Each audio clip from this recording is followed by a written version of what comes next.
How's it going, guys? Welcome to South Omaha Speed, and today we're talking about Caprices.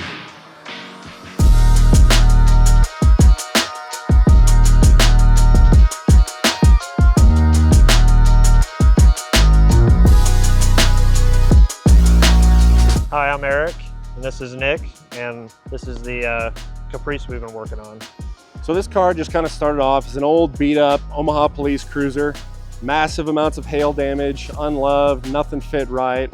Motor was blown up, the transmission was slipping. Nothing on this car was right. And naturally that meant it's an ugly duckling and I think we should turn it into a race car. Now, was that a wise choice, Eric? Well, at the time I didn't think it was, but I think it turned out pretty sweet. It's kind of developed. Yeah. So as it sits right now, it's an LS3 based plant, running a built 6L80E transmission, built by Shift Transmissions. It does have a custom fabricated turbo kit on there, done by Eric Hansen here. It's rear mount, it's a comp turbo, which is air cooled. Unlike an oil bearing turbo, this one just runs grease, and it's cooled internally with the pressure side of the turbo, so really cool technology. It just got off the rollers and it made 632 rear wheel horsepower. Yep. And 630 foot-pounds of torque. So it gets off the line and does everything pretty effectively. But our goal isn't necessarily a drag car. What we'd like to do with it is kind of do a land speed salt flat car kind of a project. Standing mile stuff. Exactly. Yeah, anything, because it's a heavy car and independent rear suspension, it's not really made for an aggressive off the line from a dig drag race. So we figured it's already pretty slippery aerodynamic car body to begin with. So we just did some aero testing and then slowly starting to modify and aero stuff for it. Yep. So everything you see on the car, everything aluminum, is all based off those aerodynamic testings that we found. And a little need to adapt for the intake height. But you can see the roof rails and the tail all adapted to help that slipstream come back together nice and smoothly and help us in the top end that we're looking for. Well, shoot, well, this spoiler is kind of Eric's creation here. He just did it all out of scratch for this car and this project alone. So I'll kind of let him go over the features and why things are the way they are. Well, I guess the first thing is the adjustable gurney flat back here, kind of GT40 inspired, and it's adjustable up and down. Right now we got about an inch of, so it really grabs a lot of that rear air. We can raise it up to grab more, but it's kind of a catch-22. Too tall, you're too much drag, too much of a brake on it, and too low, of course, the air just slips right over it. So you're trying to find that window of the correct amount of downforce. They didn't notice these two panels here. Those are burst panels, and just kind of a required thing, actually.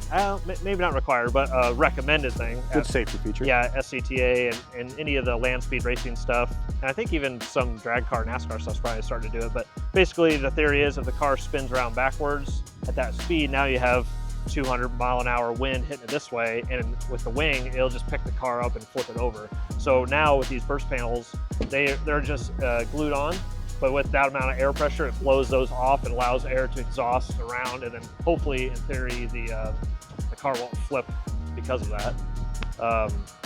But yeah, very sturdy wing. Yes.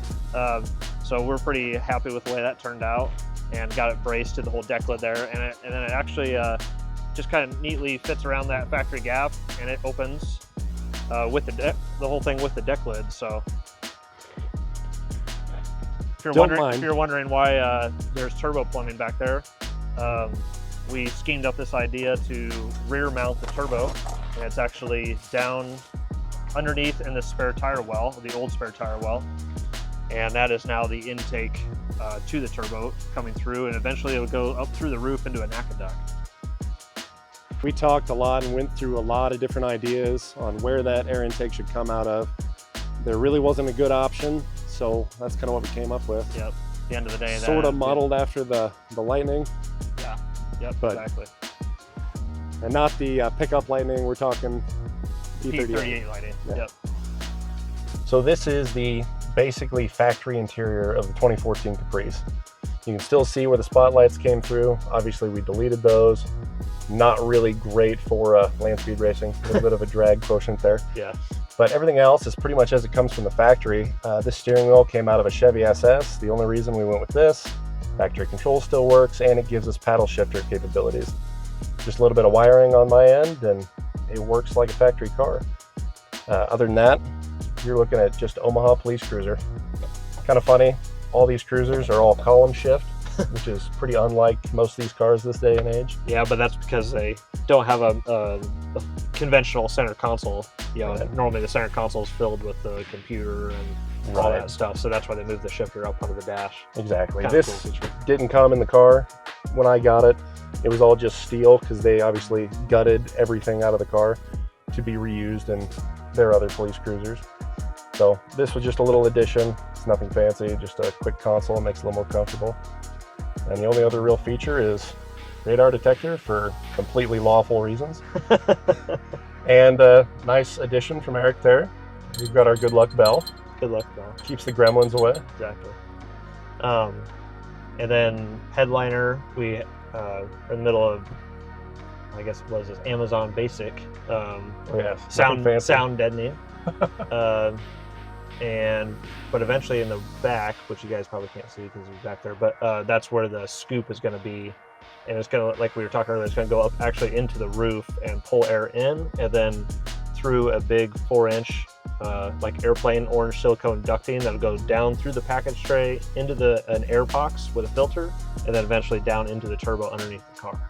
So we just kind of chose that location because of, well, number one, convenience of packaging, and also aero wise with the roof rails, we have all that air and a lot of high pressure forced over the direct center of the roof, and then that's a great place just to pull in air right there. Exactly. And maybe we talk a little bit about knock-a-ducks for those who don't really know what those are. Yeah. Stands for what? Oh God, I don't even know. This is your territory. You should know this one. I can't think of what it stands You for think right of it.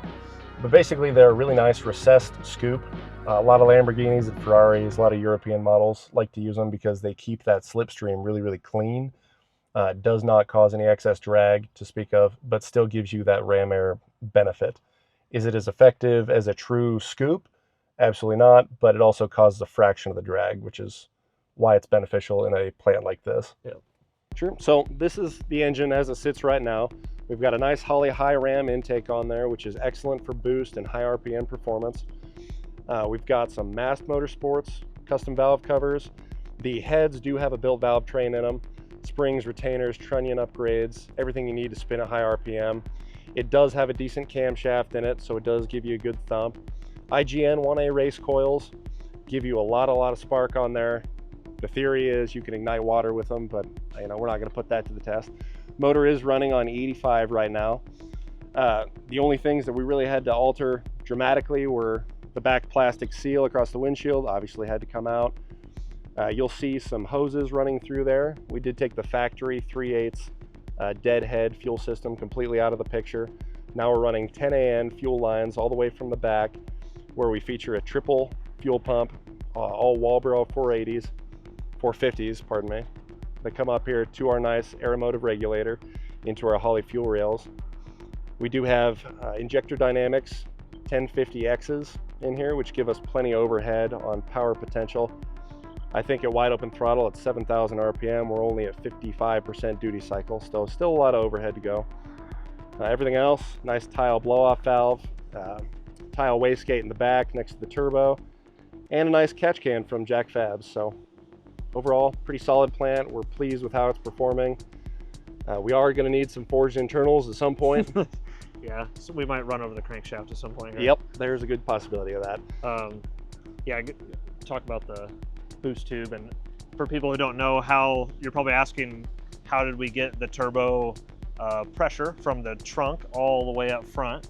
And that was a head scratcher, many days and evenings trying to figure out exactly how to route that through. We thought about going externally, we thought down the A-pillar, we thought about going through the fender, we thought about every possible location you can, and with a new car, every square inch is used up. There's no free space. No, so we ended up with this idea from the underside, and I don't know if you can get down there with the camera and see it, but it's basically a squashed 4-inch tube, and we've coined it the boost tube. Boost tube. And it comes all the way down the whole bottom of the car as a flat tube, same surface area as the 3-inch feed, just squash flat, and it comes all the way up to the front down here, and then into a silicone coupler, and then up to it into our custom intercooler we made, and piping come up and around like that. So we're pretty happy with the way that all actually turned out. We didn't know if that was going to be effective or efficient, but this seems to make great power. Yeah, it absolutely does. It's probably the first time a rectangle aluminum piece of tubing has ever been used for an intake. Yeah. But certainly gives us something to talk about at least. Yep. And then the probably wondering why there's a scoop or a blister on the hood, and that is simply just clearance for the big Holley intake. We had to, of course, cut the inner structure and the outer skin of the hood, so we just fabbed up that quick little aluminum cover. And it also aids with exhausting some heat out of the engine bay. Yeah, we are going to go flat bottom on this. Yeah. So what that's going to do is build up a ton of pressure in the engine bay, and we needed a way to get that pressure out. So what we've decided to do is leave all the backside of the hood completely open.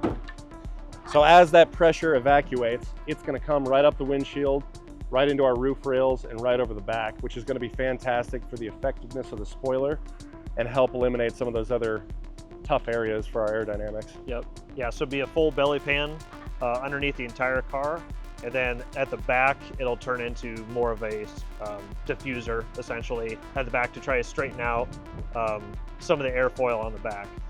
So that's kind of our plan for the aero, as well as a splitter on the front we're still going to fab. So still kind of project in the works, but right now it's running and driving, daily driven. Yep. So just starting to work through some of the aero stuff next. Yeah, this was supposed to be my responsible car. Didn't work out very well. Still has heat and AC though. Still has heat and AC, and it has a car seat, which right now is being used for a nitrous bottle, but we won't talk about that right now.